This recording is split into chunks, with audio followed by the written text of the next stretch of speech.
collectif, rugby total, et pas du rugby séparé. C'est quelque chose qu'on n'aime pas trop, silo non plus, c'est vraiment total, on travaille en mode projet, on intervient tous en permanence sur tous les sujets.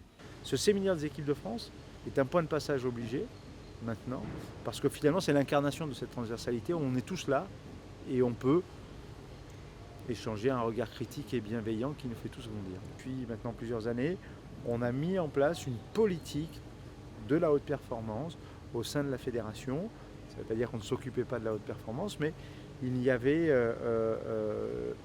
une culture qui s'apparentait à une culture de club, finalement, où chaque équipe de France pouvait à un moment donné donner l'impression de fonctionner dans son périmètre.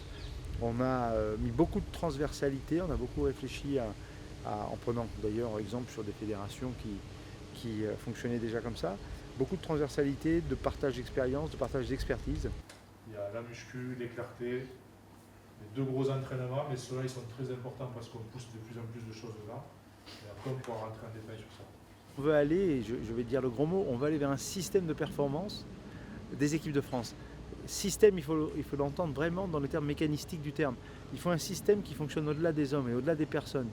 Il faut que quand nous serons tous partis, le système fonctionne encore avec des process, avec une méthodologie et qui fait que quand un entraîneur arrivera, à quelque niveau que ce soit, des moins de 18 au 15 de France masculin en parlant par le 15 de France féminin, il rentre dans un process qui lui permettent évidemment d'exploiter ses qualités individuelles, mais aussi de nourrir le projet collectif des équipes de France. Sur tous les secteurs, en fait, tous les compartiments du jeu, on se donne le droit de tous parler de tout pour se challenger aussi, se faire avancer, se faire évoluer. Et ça, c'est je pense, un de nos critères de réussite. C'est basé sur le partage. Qui dit partage dit transparence, dit bienveillance aussi, hein, parce que si on veut que les gens partagent, il faut qu'on soit en confiance. Hein.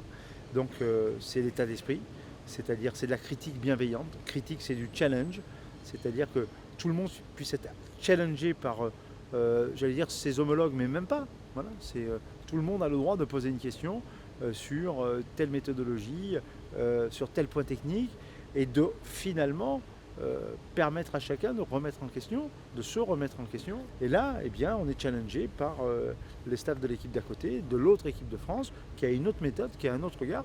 Et je crois que chacun, évidemment, encore une fois dans la bienveillance, chacun apprend beaucoup. Donc oui, le maître mot, c'est le partage d'expérience, d'expertise, d'échecs aussi, hein, assumé.